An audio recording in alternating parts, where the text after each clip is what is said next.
Hey, what's up, guys? This video is going to be called Would You Die for a Known Lie?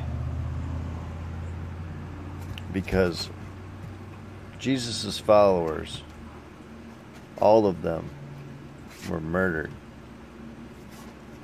Murdered because they claimed that Jesus Christ himself was in fact the Messiah, the Lord and Savior. They were told that they were going to be murdered, brutally murdered, tortured, if they did not denounce the fact that who they were following was who they said that he was. They were tortured, they were brutally beaten, and if this was a lie, if this was, say, in fact, because nobody can deny the fact that Jesus Christ walked this earth. Jesus Christ was a man, right? Jesus Christ claimed to be the Son of God. Now, in Isaiah, God gave this,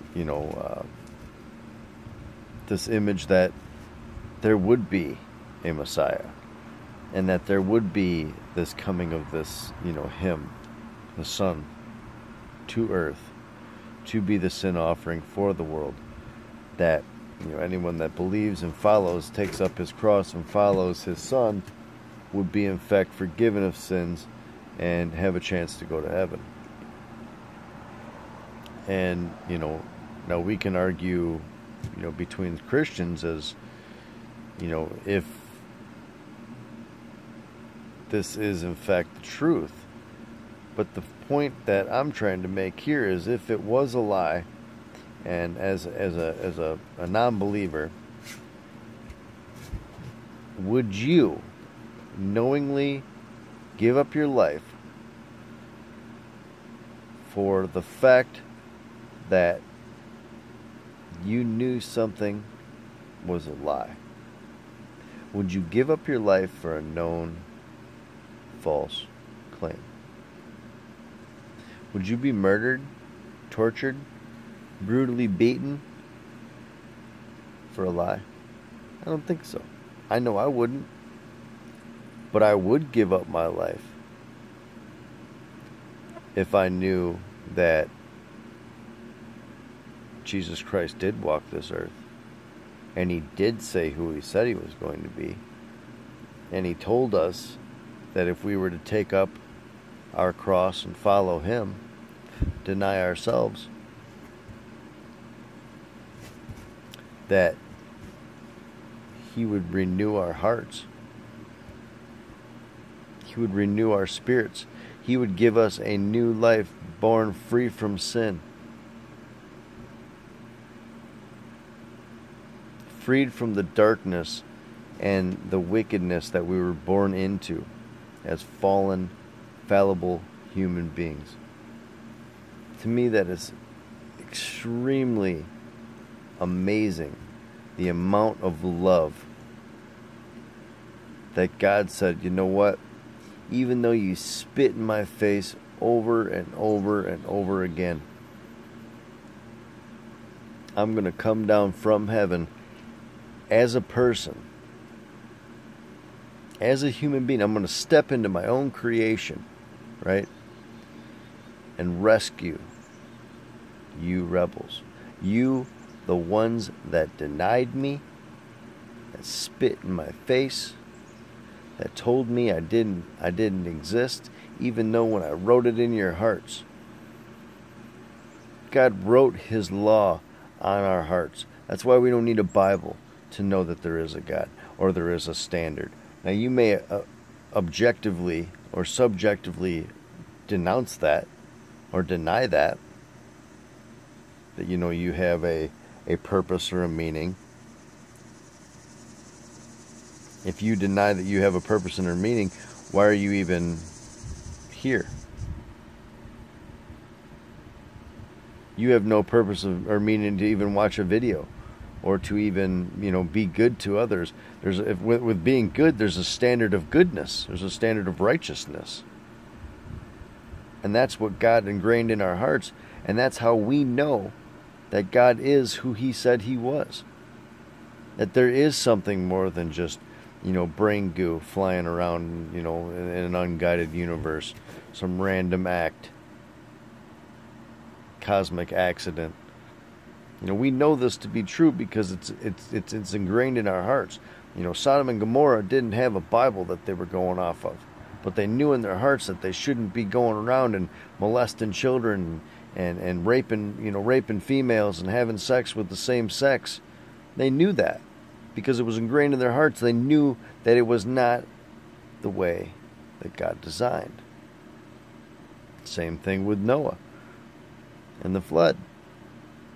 All those people knew that what they were doing was absolutely wrong, yet they did it anyway because they loved darkness. They loved evil. They loved demonic. They loved the demonic feeling, that possession of wickedness. They loved that fact that they could just go and do just dirty, filthy things. And we see that today. We see that today in this earth, that just people are just loving sin. They're embracing sin. And the people that are trying to do good, the people that are outside of abortion clinics, and they're trying to save human beings, are being spit on and downgraded. And the people like me that are going to speak up and say, you know what? We have ultimate purpose. We have ultimate meaning. We have a creator, a creation that we live in today, that we're able to see with our own eyes and know with our own hearts that good is a standard beyond our own little subjective brains. It's ingrained in our hearts.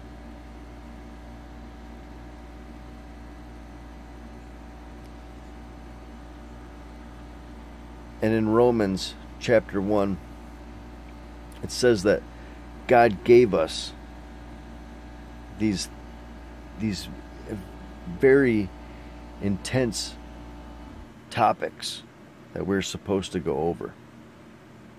And in Romans it says that, we give up truth.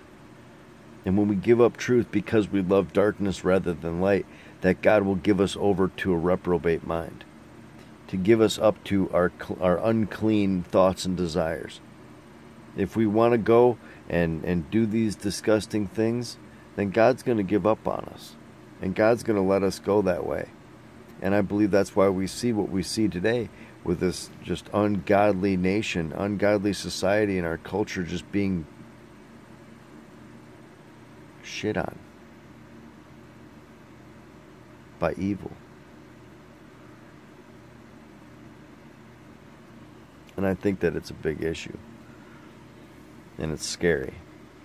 It's scary, the fact that it's so true. Yet so many people want to deny it. I pray for you. If you feel that you are making up your own laws, if you're just going by who you say that you can be, I pray for your soul. I pray that you find some sort of peace in this life, because I felt the same way. And the reason why I made this ministry is because I wish I would have been able to see a ministry like this that's going to preach, righteousness, not by somebody else's opinion, but by what we feel in our hearts, no matter what. When we see different countries throwing, people off of buildings, or, flying planes into towers, or in fact, if it wasn't terrorists flying planes into towers, how people in governments or people with money would be so evil to think, even remotely come close to comprehending the amount of darkness in these people's minds and the agendas in these people's minds to blow up the Twin Towers on 9/11, to start a war, to start the New World Order. These people are able to get away with these just demonic, devilish acts because they're so wicked. Our tiny little good thinking, pure hearts cannot comprehend how evil this world actually is. The way that they get away with so much evil, and the way that our brains will push that away to believe that that's not true and that's not happening, because it's so evil that they know that if they do the most evilest crap in the world, our brains are still going to deny it because it's so sick. And we hope to God that we're held, and people are held to other standards, not by our own brains. Because if it was by our own brains, the people that did what they did on 9/11, whoever it may have been, we can't say that that was wrong. Whether it was terrorism, whether it was our government, whether it was the freaking elite or the Illuminati, whatever you want to say. People bringing in the New World Order. We cannot condemn them if there is no standard above what we are, above what we have. If their brains are just going along this world and doing what, you know, this nature has allowed us through evolution and, you know, the process of, you know, natural selection and whatever. We're not held to another standard.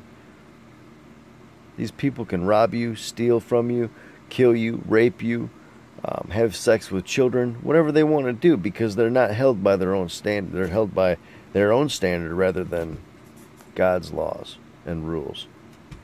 And the reason why we know that these actions are absolutely wrong and a standard of right and wrong is because it's written in our hearts. So I know this was a bit of a ramble and kind of got off a topic, but these people wouldn't lie if it wasn't true. I know I wouldn't. I know I'm risking my life and my family's life to speak the truth, an objective truth. And I know that this is what we are called to do as Christians. So I love you guys, and I thank you. If you've been watching and following this, God bless you all. Have a wonderful day.